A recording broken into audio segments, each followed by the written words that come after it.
All right, my friends, welcome to episode 237 of Prof and Dev Play Games. My name is Larry, the professor at Prof Plays Games on Twitter. Over there is Anthony, the dev at Summer Speak, who was confronted with a moral quandary yesterday. Do I buy 25 pounds of flour or not? It was pretty easy choice. I'm calling up my wife and going, hey, so they have 25-pound bags of flour. Should I get one? Seems a lot. And she was the voice of sanity going like, no, it's fine. We have plenty at home still. We can just wait for a smaller bag to appear either online or at the grocery store again when it happens. Americans are baking so much. They really are baking a ton. It's great. I do it every day with my daughter. Holy shit. Whoever. One of the women in my house. The people in your house, you bake things. Yes. My daughter, but it was really cool because my daughter was super into baking chocolate chip cookies with me today, and she wanted to stir everything. So I just put stuff in the bowl and she just stirred it all. Like literally all of it. I didn't stir anything. That's awesome. Yeah, and then she spooned it onto the parchment paper. So. Yeah, I mean, actually, we do that with our kids a lot. The stirring part is the best part. They love to stir. Like, yeah. Go ahead, stir your little heart out. It's great. No, my comfort cooking yesterday was I made myself banana pudding. Oh, nice. It's just comfort food, just how my grandma used to make it. Mm-hmm. So I was like, I need a comfort dessert of some type. So that was my choice. That's where the chocolate chip cookies come in, because we usually buy them at Costco, and that's not fucking happening. I've had an Instacart order for Costco that has been approved for about 5 days now. It is going nowhere. And then my wife's family keeps adding to the list, so it's ballooned to many hundreds of dollars. So yeah, I gotta be careful on that part of our grocery bill. Has gone kind of insane, and it doesn't need to be. That's what when this whole thing started. I mean, obviously I was getting ready way ahead of time, but when it really started hitting the fan, I had two $500 trips to the store. And we're not eating out anymore, so we're saving a ton of money, like overall, and losing quite a bit of weight actually. But you know, that first initial run was just like a lot of money. Yeah, on groceries. Yeah. I'd spend like maybe like $200 or $300 a month. I spent $1,000 in 3 days. But you're well stocked. We're good. Yep, we are good, and haven't had to go to the store in several weeks. Well, that's cool. So, yeah, it's all good. Well, this week we are talking about something related to a pandemic. Last of Us 2 got pushed. We're also going to talk about Final Fantasy 7, which got the opposite of pushed in some places like Australia. And then kind of what we're playing and anything else that pops up, including Bunny Day just sucking a lot of eggs. Yeah, we'll get to that. But Sony made the decision to indefinitely delay The Last of Us 2. They said for logistical reasons, but I was getting the sense that it was something about like reading the room. It might be. It could be.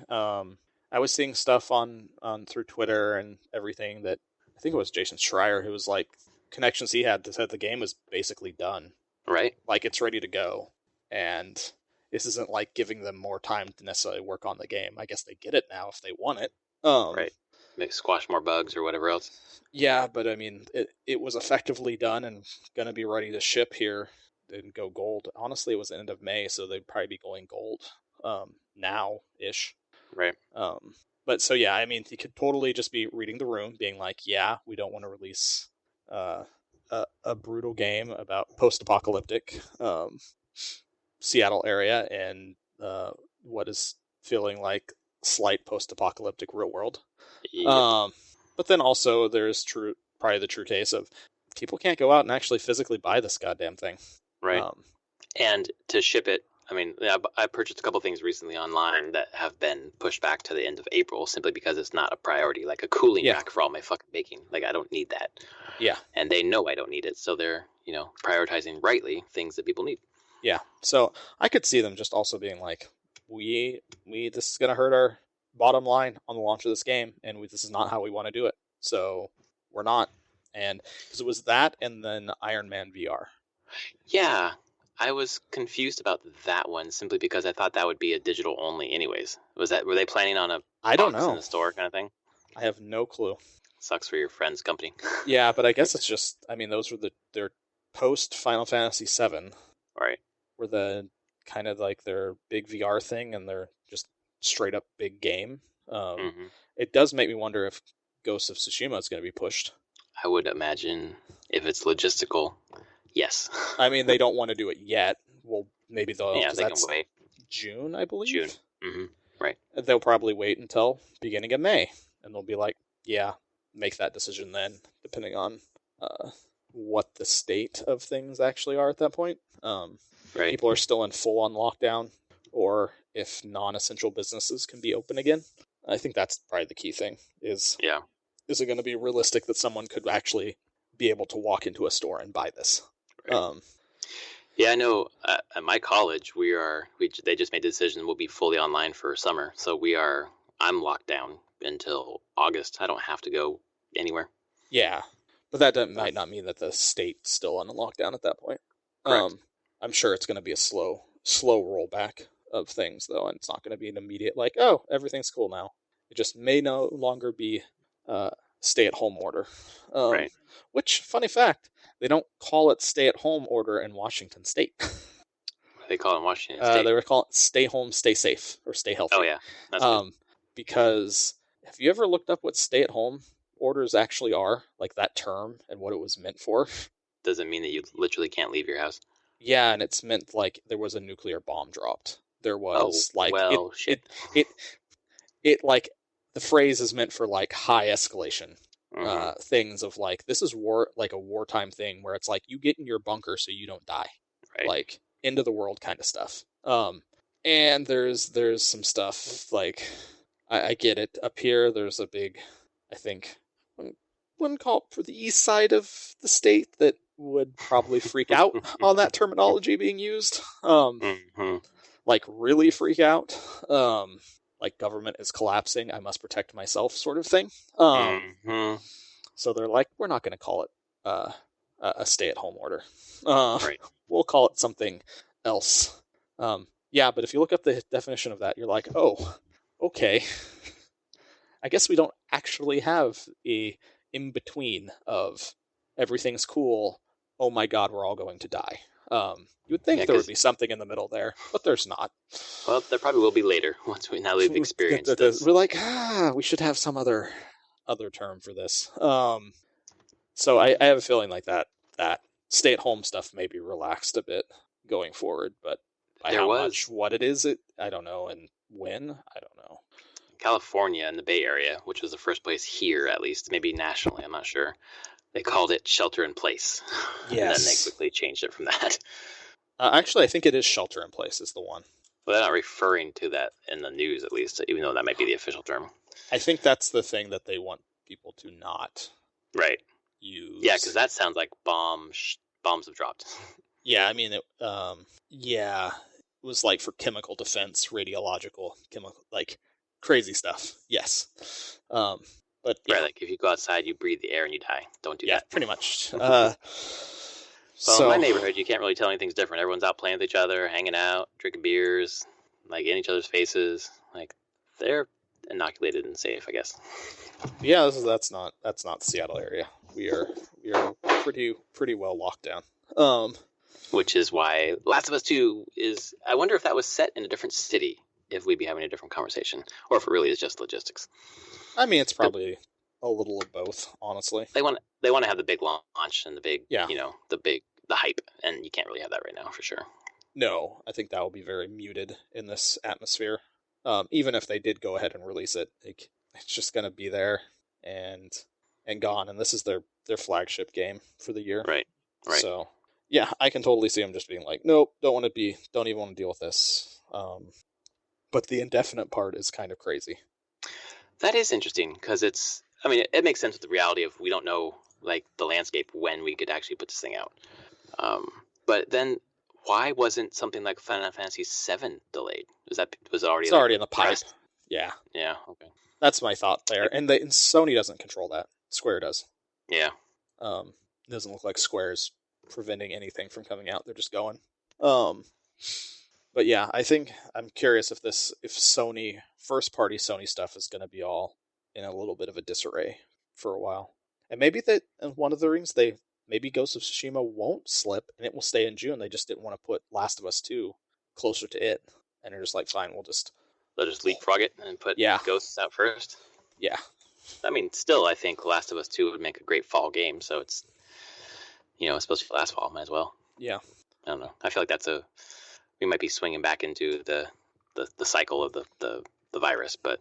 Yeah, that's the thing. At some point, they're just going to release it, no matter what. But, right. Yeah, I don't know. We'll see. I mean, it makes sense, though, and I'm wondering if we'll see other big publishers start doing that a little bit more. Gives you more time to play one, although I don't think you ever will. Yeah. You already watched the movie. Did you already watch the story? Yeah, I know the story. Yeah, okay, then whatever. Yeah, I'm not going to play it. Yeah. Great story. Okay gameplay. Sorry, guys. Yeah. So, I mean, that makes sense, and I think eventually this will come out. It's curious what's Microsoft's next big thing? The next Xbox Series X. Is that really? They don't really have a bunch of games, do they, at all? No. Halo Infinite. That's the big one for the year. They say they still swear is not getting pushed because they've just said holiday so far. Oh, yeah. I mean, based on those, I've said before, the contracts that I was getting recruited for, yeah, they're pushing for the holiday. That's for sure. I mean, that's going to be a big one for them. Yeah, better be. But we'll see if that console comes out or not. Everyone still says it's going to happen. But it just seems so unlikely to me for both of them. But either, I mean, constraint on manufacturing or, it's a Game of Thrones poster. Weird. Or economy is going to suck. That's the thing, is that people, 10 million unemployed in 2 weeks. And if that's something like people who are temporarily unemployed and will go back to their places, like the bars or the piano bars or whatever, Powell's Books, they let everyone off so they can get unemployment. So it might be a soft number, but still that's a massive spike. And then, I read, just anecdotally, saw someone on a Reddit thread talking about some game that just came out, and someone's like, oh yeah, I'm going to get this game. And someone else said, yeah, I was thinking about getting that game, but honestly, I lost my job and I need to pay for food, so I'm not getting this game. Yeah, I mean, that's realistic. Yep. And that's responsible. So yeah, and that I would expect that at this time. That will be happening more often. And sure, it's kind of a soft number, but there was the big restaurateur up here, Tom Douglas, who owns a bunch of restaurants up here. He gave an interview on one of the news stations. Was basically like he expects 50% of restaurants aren't coming back. I think that's low. I totally agree. Yeah. At least 50%. He's like 50% of restaurants can't handle this straight up. Like. If you're living, the margin's too thin, living quote unquote paycheck to paycheck. Like, there's no way you can weather a couple months of this. My cousin runs a business, and he's talking about in the CARES Act, there's up to $60,000 or something. You can basically borrow it as a loan, and if you use it exclusively for payroll, it will then be completely forgiven. So it's basically free money for payroll. But that only goes so far, especially if you have a big business. My cousin, he has 2 employees. It'll go far enough, but with a big bar or whatever, it's not going. Even if you can even get it, Yeah, but then there's all the other expenses that aren't necessarily being stopped right now. So, do you hold on to your space during this time? Oh, you're right. Your rent, like just normal costs, because there hasn't been a complete moratorium on that stuff. Right. So it's hard to say. And I definitely, that's why I'm like, sure, this is a soft number, but the amount of time it's going to take for a large chunk of these people to reintegrate and get back into their jobs and getting a steady income will take a while. It's going to be more than 2 weeks that it took to get to this point. So it's so interesting, and I know I'm speaking to someone who actually does make things, but looking at our economy where a lot of it is service, we don't make a lot of things compared to some other manufacturing countries. We make software. We don't actually make physical things. Right. So if a lot of it's service and that's based around being around people and people will be able to come out and be around other people, once that goes away, wow, your fucking economy is done, for at least for a time, put on ice. So when that goes back to games, I can totally see just not wanting to release a game right now, especially a bigger one. I think Final Fantasy VII is probably roughly the right time in that regard. Like maybe one of the last big ones that people can buy, and then you will see people was already moving. Pulling back a bit and not spending as much money into other things. Although from historically, like going through the Great Recession, in video games. Video games weathered that far better than other entertainment industries, because the bang for your buck on like hours of entertainment is very so high with video games. So people tended to not buy as many video games, but still buy video games. Right. I feel like now is like a really unique situation where it's like almost patriotic to stay home and play fucking video games and not go overwhelm the hospitals, you know? Oh, I know.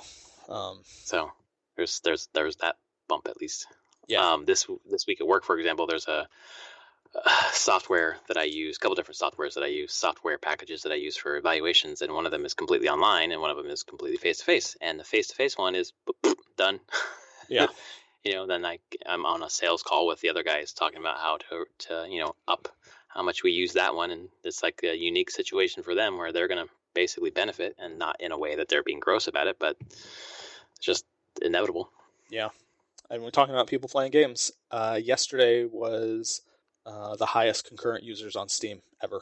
I feel like every day we're hitting a new one. 24.5 million. Dang. And that's worldwide? Or is that US? Worldwide. That's just Steam, the whole platform itself. Okay. 24.5 million people concurrently on Steam at the same time at, is this UTC? What is this? This is actually in PST. So it was weirdly at 8 a.m.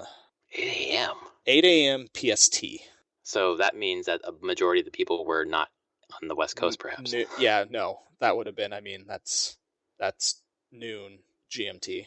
So it's just like straight middle of the day Europe. And then people in West Coast, East Coast at a.m., it's 11. Yeah, late morning. Not 8 a.m. Not 8 a.m. 11. 11 there. GMT is farther. It's evening, late afternoon in Europe, right before afternoon East Coast. It's just like the peak time, like the entire world's probably playing at different points then. I wonder what the top game was. Peak. If it just follows the normal trends, it's CSGO. Peak concurrent players today was 1.1 million in CSGO. People like CSGO. Back into the game. Oh, my fucking cousin is just fucking obsessed with it again. I would be curious what he's going to think. Did you... I know we're kind of rambling on this podcast, but that's fine. This is a ramble day. Hear about... I appreciate you trying to bring it back on topic. Yeah. You've been doing a really good job. Valorant. Did you hear about Riot's? They did it's Riot's basically hero shooter. It's not... I would not consider it a Overwatch competitor, but a CSGO competitor.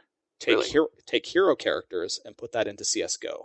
So basically characters with just normal weapons? Yeah, and you have to buy the weapons between rounds and save your money, and you can buy different abilities in the whole thing. You can buy abilities for your teammates. Oh, shit.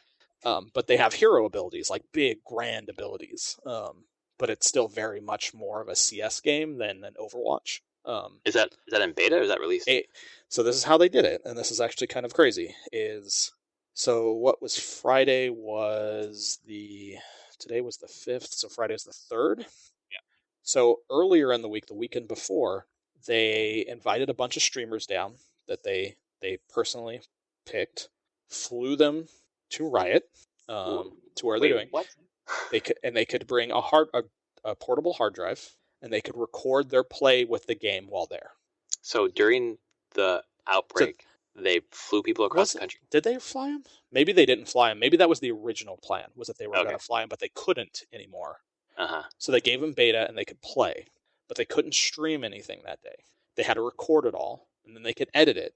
And then this past Friday, those streamers could put the footage up of them playing it, and then talk over it too if they want to, and talk about their experience and the whole thing. No one could actually play on Friday. It was just video that these streamers had pre-recorded of their play. But if you were watching those streams on Twitch, and you had your Riot account linked with Twitch, you could get beta key drops. No shit. Okay, that's interesting. And the beta starts on the 7th, so Tuesday. But there was I saw at the peak 1.5 million people watching Valorant streams. Oh wow. That's a way to drive hype for it. Yeah, it was just hype and just general people watch the game. I mean, I watched it and I'm like, oh, it looks fine. I'm not going to play it. But I'm terrible at shooters and don't really feel like playing another shooter right now. But it's a thing. And yeah, it goes into beta here. Yep, on Tuesday, closed beta. Got to get the key to get in, and then their card game comes out of open beta into release at the end of this month. Wow, they've got a couple things on they've been working on it. We'll see. I feel like their card game has kind of died off. Is the thing, like you just don't hear about it as much anymore. I mean, you hear about Hearthstone, and then you somewhat hear about Magic Arena. Those seem to be the online card games I hear the most of pretty constantly. I'm not surprised Magic sticks around. It always has, and probably always will. And then Hearthstone is Hearthstone. I don't know. Like, it's simple to play, and so people just do. It was the first digital one, really big digital one to the market, so everyone still plays it. I don't know. So yeah, no, that was a crazy thing though. That whole streaming thing, and your cousin can try out Valorant. You could try playing it with him at some point. Yeah, when it hits. So you can only get in the beta right now. If you were there for the key drop. Yeah, and I'm sure give that. I don't know, a week or two. Give it a month or so, probably before they start getting out more keys or different things. Like, I have no clue how long it will stay in beta. It does look like CS:GO and Overwatch had a baby though. That is kind of intriguing to me. Like, even visually in that direction, it's like more cartoonish. Yeah. More of that Overwatch kind of shading and character style. So yeah, it's a thing. Again, I just don't know. It's very interesting to see whenever like big new competitive shooters come out, if they'll be able to like find their audience in the end. Because I mean, you have 1.2 million people playing CS:GO right now. Will they jump to another game? I feel like that game has had such hooks into people. I know. People will probably like flirt with other things and then come right back. I know, that's kind of how I feel with a lot of games like that. You've devoted so much time to it. No way. Yeah. And you're like, cool, I'll try something else, but then you come back to that thing that you just love anyway. Right. So, yeah. That's crazy. It's a kind of a smart way to do it. Just kind of come, maybe not out of nowhere, but kind of this exciting event at this particular time where people are getting key drops. And they're like, get on Twitch, watch this thing. Yeah, I mean, it worked. I'm sure. I don't know how many people that actually got keys. I didn't feel like sitting around and watching stuff for the day. I had other things to do. But it was there, and it's a thing, and I bet you'll see more of that happening in general. Because it's a great way to just drive people to watch new games coming out, and I'm sure Twitch loves it. Twitch loves it. People are sitting around in front of their computer screens right now anyways. Yeah. Might as well. Speaking of sitting around in front of screens, how has your gaming been this week? I mean, it's been honestly the same two games, Animal Crossing and Path of Exile. Nice. You know what you like. There's this constant level of stress during this whole thing, and I've fallen back onto action RPGs, which are just a genre of game that I play when I have any kind of stress, like they're just comfort food. Right. And then Animal Crossing is just super bright and cheery, which is exactly what I need, and that will keep me going until Final Fantasy VII comes out, or when I can play it. Which I have to make the choice if I want digital on the 10th, or wait for my copy on whenever 14th. It comes, right? 14th is when they said it's going to be here. Yeah. I mean, if you're still on the Path of Exile and Animal Crossing, you can probably wait till Tuesday. I know, but everyone will be playing it already. They're already playing it in Australia. That's true. I'm sure I could find any spoiler I want for the entire thing, if I really looked. But my Twitter feed has not spoiled me. Gandalf dies at the end. Sorry. Exactly. Eris dies. I am curious. I guess it's probably already out in the wild. Maybe Square has said it, but like where precisely it does end. Midgard. End of Midgard. Okay. Yeah. Okay. Where you'd expect that first main chapter to end. Right. Mentioning to you before the stream, it was an Australian got it. A bunch of people in Australia got it. I don't know what store started selling physical copies, but they did. They're like, fuck it, come at us. Yeah, basically. But there was a Twitter thread by an Australian who got it and was like, okay, the section that this game covers in Midgard from the beginning to the end is like, I usually, when I played that original, it took me about 6 to 7 hours to get through, which is about right. That's how long that typically takes. And he said it took him 37 hours to get through the remake. But then was also praising it, just being like, this is the best PS4 game I've ever played. So, oh, dang. Okay. Yeah, this guy was like, holy shit, this is amazing. Said the most beautiful visual experience he's ever had on the PS4. Like, just pushing it there, and he's like, the parts that they expanded on worked really well, and they added a lot of story to a lot of side characters to just flesh out the world a lot more. I like that. So we'll see. I'm excited, and I probably will just wait until the physical because I don't feel like downloading the like 80 gigabytes or whatever it's going to be. Right. But man, I want to play it. I want to play it so bad. I really like the demo. I'm excited for whenever it comes. I need to play. Actually, I might play the demo again and play it in the classic mode. I'm curious how that feels. Mm-hmm. I'm like, is it a cop-out if I just really enjoyed that and that's just how I played the game? Fuck no, play it however you want. Because there's something really neat about that, about just being like, it's just a really, really pretty version of the ATB system.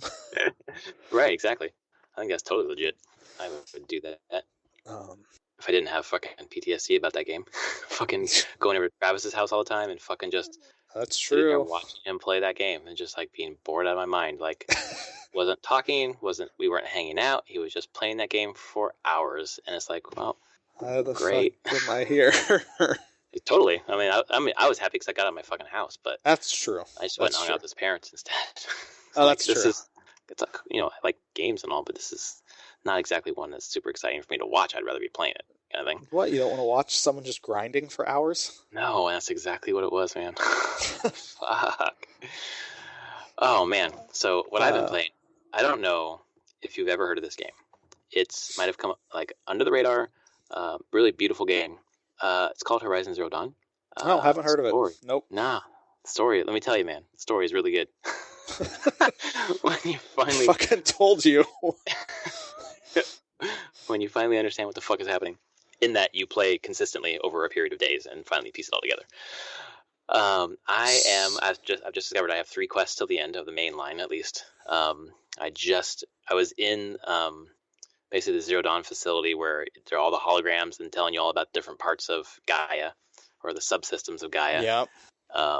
And then you get down into the middle, and then fucking Helios comes down and fucking knocks you the fuck out and puts you in this cage, and you have to fight this big corrupted Dinobot, and then got past that, and then found out that the Nora he sent people over to kill the Nora, hoping to kill me too, and I was like, oh, they cast me out, I don't care. But I'm still going there to save them, apparently. That's where I'm at. Okay. Spoilers, I guess.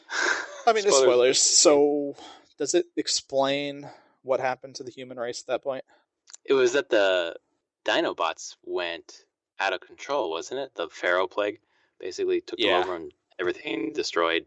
Destroyed the biosphere, basically. Yeah, I'm trying to think if you got to the point where did that? I don't know. There was a bunch of logs and stuff, and I don't know if it's at the point you're at now or if it's at the next quest where you get logs of people fighting the war. No, that's probably the next quest. Yeah, and it starts getting bleak as fuck. Yeah, I had the one where it's basically like they're kind of a little optimistic about this might work, but then they sent the Odyssey out past the solar system, and basically this got destroyed. Like that didn't work. And that's when they ask Aloy's copy who she is. The doctor, they'd be like where she comes up with Zero Dawn protocol. Yeah, you got to that like that part where they talk about that.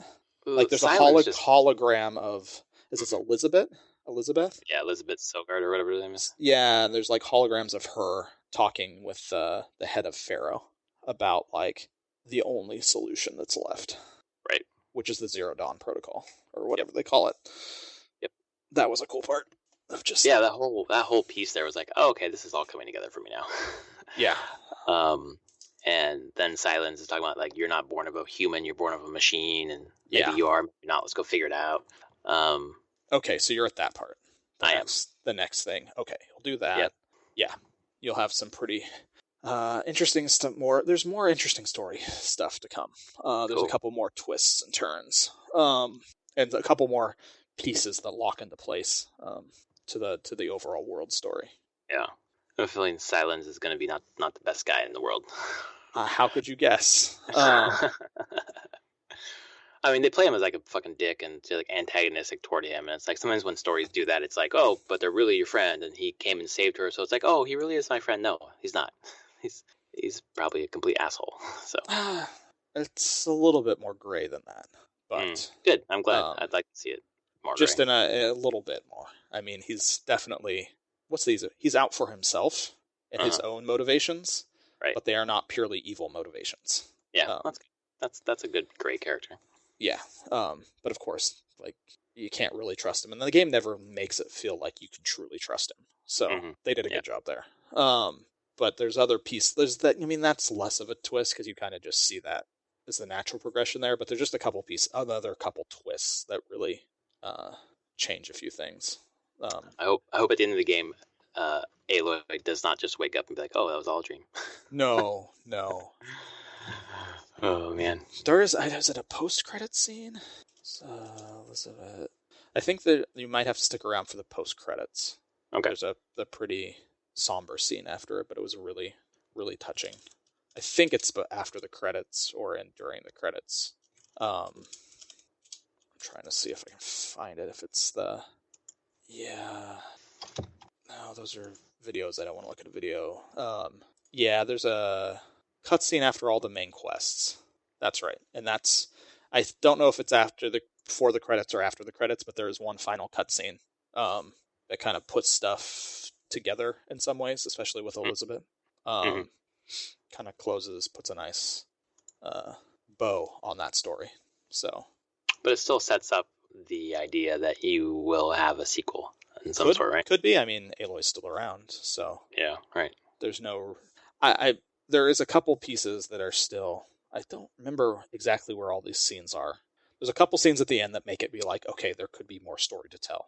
Like things aren't completely. Not everything is tied up. So, but like I said, we'll have to wait for the PS5 for that. Right. But yeah, I'm glad you're enjoying it. Oh yeah, dude. I'm like every night now. I get like an hour in. I was able to play during nap time yesterday. I was like, yeah, okay, this is good. But still hour and a half bursts. Yeah, but at least they're consistent hour and a half bursts. They are. Yeah, it's probably remembering the story. 4 or 5 hours this week. So yeah, it helps me remember the story.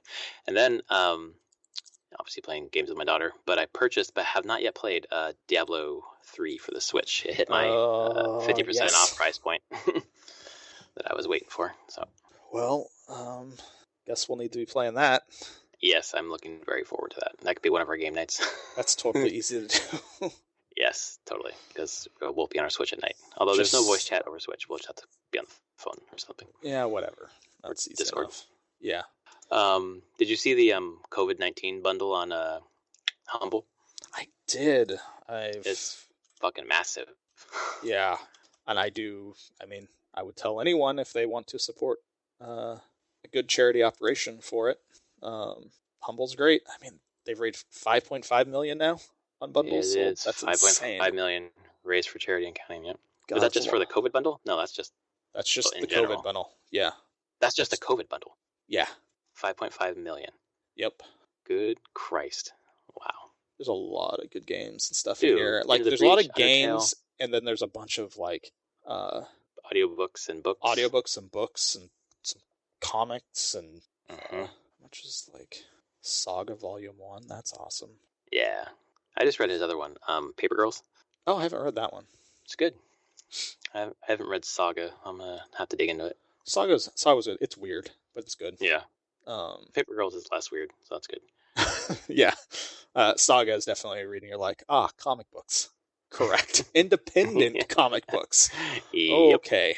But then he also did, wasn't it Y the Last Man as well? He did?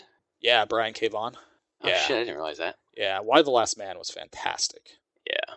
Also, may not be something you want to read right now. Talking about another thing about wiping out humanity. Well, I guess in Y the Last Man, wiping out men. But yeah, no, that was Brian K. Vaughan's like breakout book. Was Y the Last Man, and then Saga, I believe, came after that. Was his next one? Huh. Okay. I'd have to check exactly the order those comics went, but no, he did a bunch of awards. Holy crap, has he gotten a bunch of stuff. But yeah, no, he's done a bunch of really cool stuff in Saga. Yep, Paper Girls. Yeah, Paper Girls is good. It's definitely just gets right into it. It's not too weird. So far, there are aliens in it, which I don't really like alien stories very much, but it's still pretty good. I am gonna get this COVID bundle. Seems worth it. You already have Hollow Knight, right? You played that game. Yeah, I have Hollow Knight. I have it on the Switch. Place to play it. Yep. But you did not beat it. You got somewhere. Yeah. It's a lot of game. I'll give it that. It is yeah, absolutely. That and I think it's a tie between that and say the really hard one. Oh, Celeste. Those two games are like probably my crowning gaming achievements. Beating the real ending for Hollow Knight, and then just beating Celeste without any cheats. That's impressive. There you go. That's your gaming flex. Yes, pretty much. That's as far as I go. Although I never came back and got the fourth Crystal Heart, 4 of the 8 or whatever, to get into the mountain to do some extra post game Celeste stuff or any of the B-sides. But Hollow Knight, just amazing. And speaking of Hollow Knight, why don't we give away a key for Hollow Knight? It is 9TVPZ G4YG7 6 Dick DIK 6. Seriously? Seriously. Awesome. So go plug that 6 Dick 6 into your Steam machine and get yourself Hollow Knight. Wow. Oh man. Yeah. Oh boy, there's lots of stuff. Do you have a Witness? I do. I mean, I think I have multiple copies of The Witness at this point. From different. That's such a fun game. Yeah. Actually, I have a lot of the stuff on here for the most part. Yeah, me too. Yeah. It's fine. Going to a good cause. It is going to a very good cause on this part. God, there's so many games here. Holy shit! 100% of the proceeds. Yeah, I split it up and gave quite a bit to Doctors Without Borders, but there was nothing for Humble. Yeah, that's really cool. Go Humble. Yeah. Good stuff. Well, thanks for listening to this rambly podcast. We were all over the place, but that's kind of where our heads are at right now. A little bit. It's hard to stay focused right now. Yeah. I'll be honest. It absolutely is, man. And trying to plan for class, get ready for work, all this stuff that I'm normally doing is just my head is just not there. Yeah. I'm doing my level best. I'm putting all the work into I need to, but the energy I usually put into it is just not quite there. It's not coming as easily right now. Yeah, part of it is just I love being around people, which is weird for an introvert. So yeah. Anyway, enjoy Hollow Knight, folks, and we will be back next week with Mario news. Who knows? Maybe something. Come on, got to be something. Yeah, throw us a bone, Nintendo. Yeah. All right, folks. Thanks. See you later. Later.